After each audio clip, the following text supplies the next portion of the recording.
war. And we're really good at rhetorical wars. At least in the United States, it always seems that we're afraid to use the word war to describe real wars, but we're really quick to use war to describe non-wars, right? The war on terror, the war on drugs, the war on crime, but all these rhetorical wars. And cyber war is much more a rhetorical war than an actual war. And I think it's dangerous to broadly apply the term war when we actually don't know what's going on. Right? To call Estonia cyber war, to call what China is doing cyber war.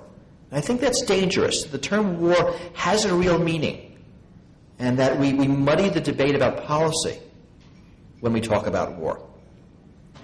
But it's clear that we're actually not fighting a cyber war, but what we are seeing is cyber war let's say it. We're increasingly seeing warlike tactics used in more general cyber conflicts.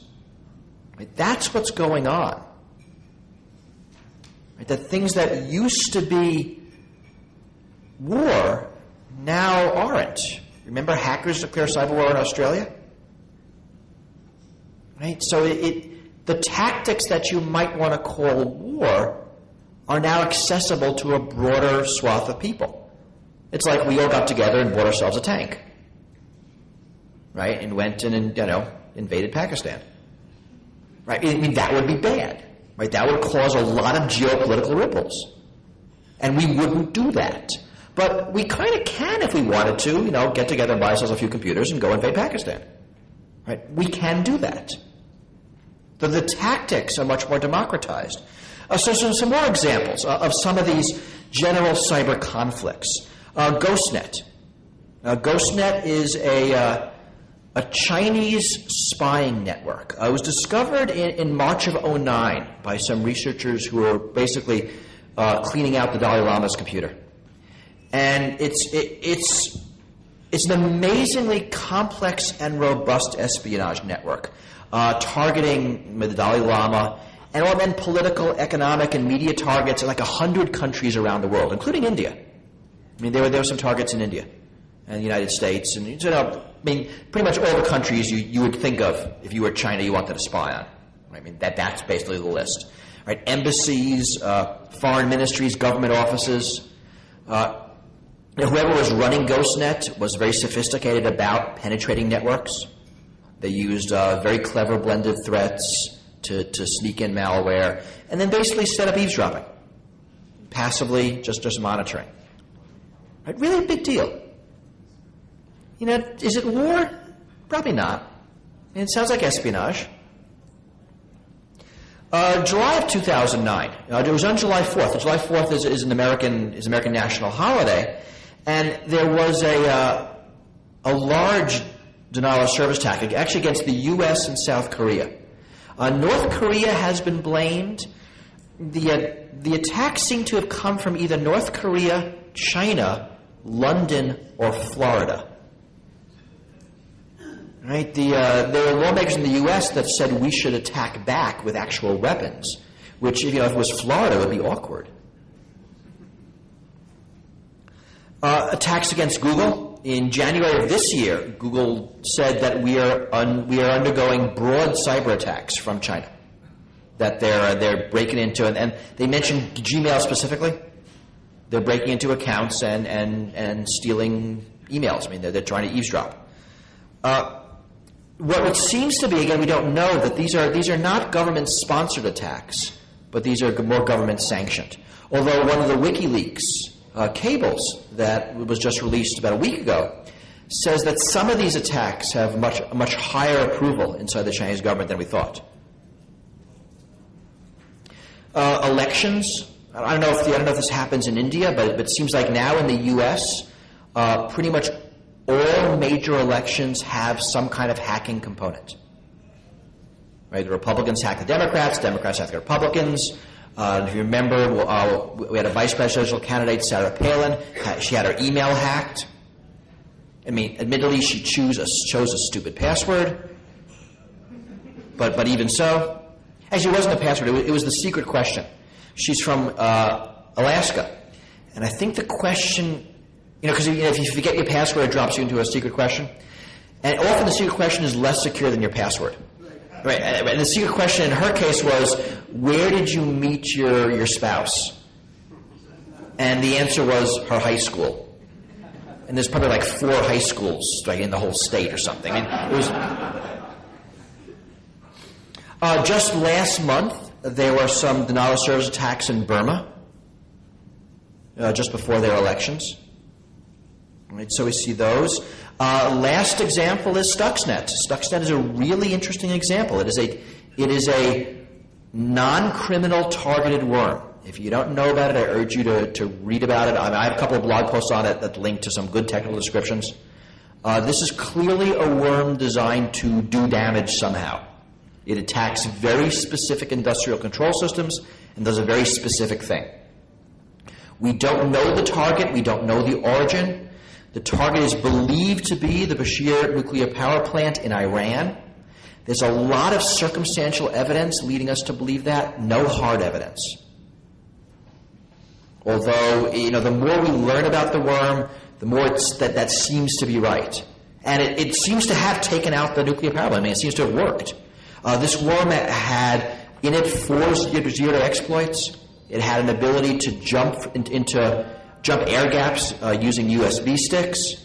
It had code signed by stolen Microsoft certs. I mean, it was a really good worm. The estimates are that it was like 6 to 8 man-years to write it. And zero-day exploits are valuable. You don't burn 4 of them unless you really mean it. Again, we don't know who did it. I mean, we could draw up a list, right? U.S. and Israel will be on the top of the list of who might have done this, but we don't know. There's no actual evidence. Right, so, I mean, this gives you an idea of these kinds of cyber conflicts. I mean, these are all non-criminal cyber attacks, right? They're politically motivated. I mean, they might be committing crimes, but their goal is not fraud. Their goal is a political motive. And that is what is being increasingly called cyber war, even though I think the general term cyber conflict makes a lot more sense. So there are a bunch of problems here now. If you think about defending yourself in cyberspace, if you're attacked in cyberspace, there's a variety of institutions that you can call on to defend you. Right? The police, the military, in the U.S. Department of Homeland Security, or whoever the equivalent is here in India. Maybe some suite of commercial products and services. Maybe your own corporate and personal lawyers. And the legal framework that you use for any particular attack depends on 2 things. Right? Depends on who's attacking you and why. And the thing about cyberspace is the 2 things you don't know when you're being attacked is who's attacking you and why. Right? That makes defense very difficult. Right? You sort of think of the array of adversaries. You mean hackers, criminals, politically motivated attackers, spies, terrorists, militaries. I mean, that's a very broad spectrum of potential attackers, and they're all basically going to use the same sorts of tools. Right? Looking at their attacks, it can be impossible to figure out who it is. And forget about where it's coming from. I mean, the only chance you got really is if they make a mistake. Otherwise, bits don't come with a return address. Right, and a lot of them are using the same tactics. Like data theft. Criminals use it, and so do spies, and I guess so do militaries. And so will politically motivated attackers. Right, eavesdropping, listening in on communications. It's something a lot of different adversaries want to do. Sort of try going up the severity scale. Data poisoning. I mean, going in and changing data to have some ill effect. There's talk that the U.S. did that to Russia a bunch of years ago. That's a very select data poisoning that had to do with an oil pipeline. Data manipulation. Right? Being able to real-time manipulate data, it's a big deal. A denial of service, we see that a lot. The attack against WikiLeaks last week, a great example of a politically motivated denial of service attack. And it was done by this guy. I mean, we now know who it is. He was just mad at WikiLeaks. And then sabotage, right? Stuxnet. Against specific targets, potentially the nuclear power plant, against particular networks.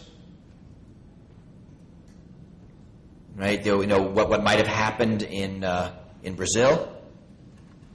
And if you think about it, in a war, destroying a communications network is the least good thing you can do. Right? If you can penetrate a network, the most valuable thing you can do is control it. Right? Data poisoning, data manipulation. Right? That's the most valuable thing, to mess with someone's network selectively. If you can't do that, the next best thing is to eavesdrop on it, right? To passively listen. You learn a lot. Very valuable. If you can't do that, then you destroy it. Right? But if you can get into a network, you actually don't want to take it down. You want them to keep using it. Because that way you can listen in. So a lot of this, there's sort of a new term, I don't even know where it came from, called APT, Advanced Persistent Threat. I mean, that's really what we're talking about here. Right? That's the new buzzword. Right? Long-term, complicated, individual attacks that are targeted. So it's not a criminal trying to get a bunch of credit card numbers. It's someone trying to get into your company for whatever reason. Possibly financial, but more likely political. And this threat is real. I mean, we're not making this up. And dealing with it is very, very hard. I mean, we're good at, patch your system and have the latest antivirus. But if you have someone who's willing to write Stuxnet to get into your network, you probably don't have a chance. Right? Because they're targeting a lot of resources very specifically in ways you're not expecting. All right, so back to cyber war. There's a lot of politics here. Right? Last month, I don't know if you know, the U.S. Cyber Command became operational. Actually, fully operational is what they said. They might have been partially operational before. Not actually sure what that means, but there you have it. The UK government is investing a lot of money in cyber war right now. NATO says it's making cyber war a priority. We know China is doing a lot in investing in cyber war, and presumably all the other countries who have big militaries are doing the same. Right? We believe North Korea is, which means South Korea is, which means Japan is. Right? The various NATO countries, India, Pakistan, Brazil, Argentina, Israel, the Arab states. Right? I mean, you sort of know kind of who the players are. And in many of these jurisdictions, when it comes public, there's a power struggle in cyberspace within government, right, between the police and the military. I mean, who gets the budget, who gets the power? And there's also another power struggle going on between corporations and government. Right? If free enterprise versus government control. We're having debates in the United States right now of whether the government should mandate cybersecurity for power, for power stations. Is the national power grid a strategic asset which should be protected in cyberspace by the U.S. military? Right? We're discussing that right now. Right? Should President Obama have the ability to turn off the Internet in the event of a national emergency? Which seems crazy to me. I mean, that's in national emergency, you want the Internet. But, we're debating those sorts of things. And at least in the U.S., it seems in the near term, the military is won. Right? The military really beat the police and beat Homeland Security, and they're in charge. Right? U.S. Cyber Command, General Alexander is the head of it, and he's also the head of the NSA. So he now wears two hats. And the U.S. Cyber Command is